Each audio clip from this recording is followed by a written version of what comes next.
கர்நாடக மாநிலம் பெல்தங்கடியில் உள்ள தர்மஸ்தலா மஞ்சுநாதர் கோயில் மிகவும் பிரசித்தி பெற்ற ஒன்று.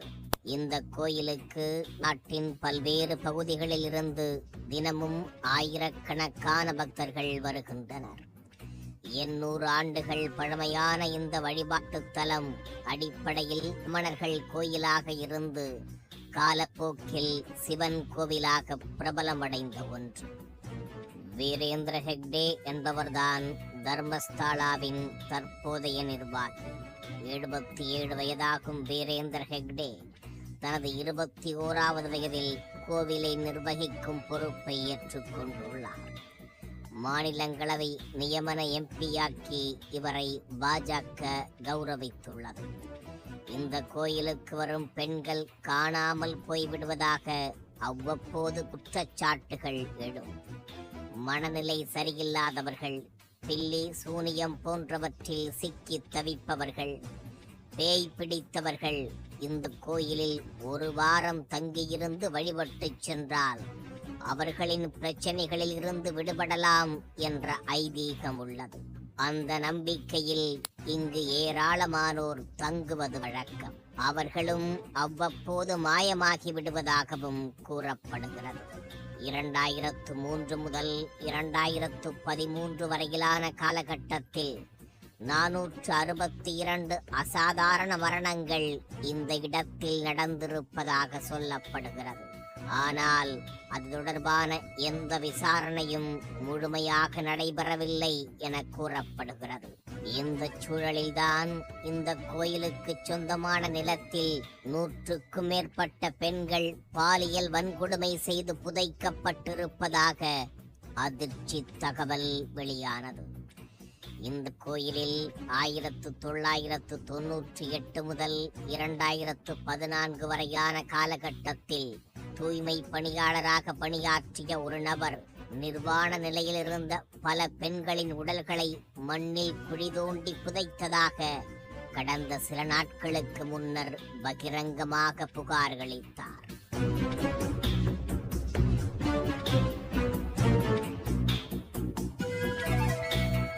இதன் அடிப்படையில் தர்மஸ்தலா காவல் நிலையத்தில் கடந்த ஜூலை 4 முதல் தகவல் அறிக்கை பதிவு செய்யப்பட்டு விசாரணை தொடங்கப்பட்டுள்ளது.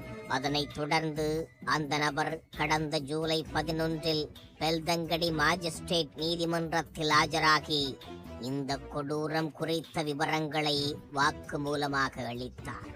அதில் முக்கியமாக இந்த கொலைகளின் பின்னணியில் செல்வாக்குமிக்க பல முக்கிய மனிதர்கள் இருப்பதாகவும் தனது மனசாட்சிக்கு விரோதமாக இந்த குற்றச் செயலில் தானும் இத்தனை நாட்கள் ஈடுபட்டதாகவும் அவர் குறிப்பிட்டிருந்தார்.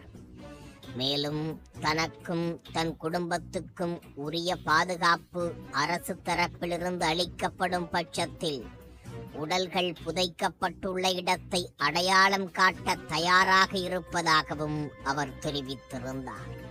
தனக்கும் தன் குடும்பத்துக்கும் கொலைகாரர்களிடமிருந்து தொடர்ந்து அச்சுறுத்தல் கொடுக்கப்பட்டதால் உயிருக்கு பயந்து 2014 பின் அண்டை மாநிலங்களுக்கு பிழைப்பு தேடிச் சென்று ஆங்காங்கே இடம்பெயர்ந்து இத்தனை நாட்களாக வாழ்ந்து வந்ததாகவும் அவர் குறிப்பிட்டிருந்தார்.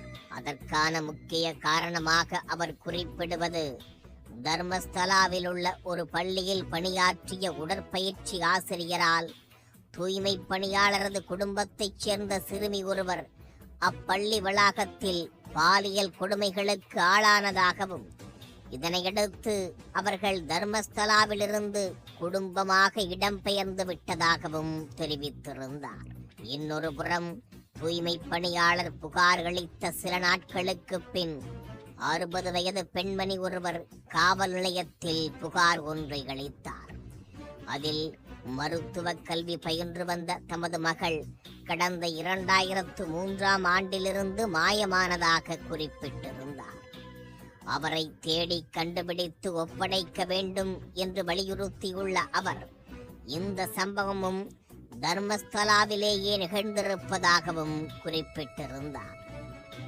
இந்த விவகாரம் வெளியானதிலிருந்து பல்வேறு தரப்பிலிருந்து கண்டனங்கள் எழுந்து வந்தன.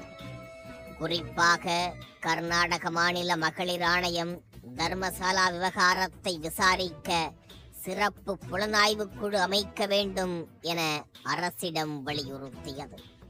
அதனைத் தொடர்ந்து கர்நாடக அரசு 4 IPS அதிகாரிகள் அடங்கிய சிறப்பு புலனாய்வு குழுவை தற்போது அமைத்திருக்கிறது.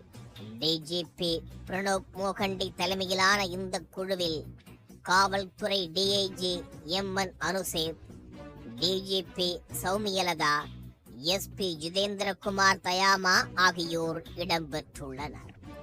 இச்சம்பவம் தொடர்பாக தேசிய புலனாய்வு அமைப்பு விசாரணை நடத்த கோரி கேரளாவைச் சேர்ந்த இந்திய கம்யூனிஸ்ட் கட்சியின் மாநிலங்களவை உறுப்பினர் சந்தோஷ்குமார் ஒன்றிய உள்துறை அமைச்சர் அமித்ஷாவுக்கு கடிதம் எழுதியுள்ளார்.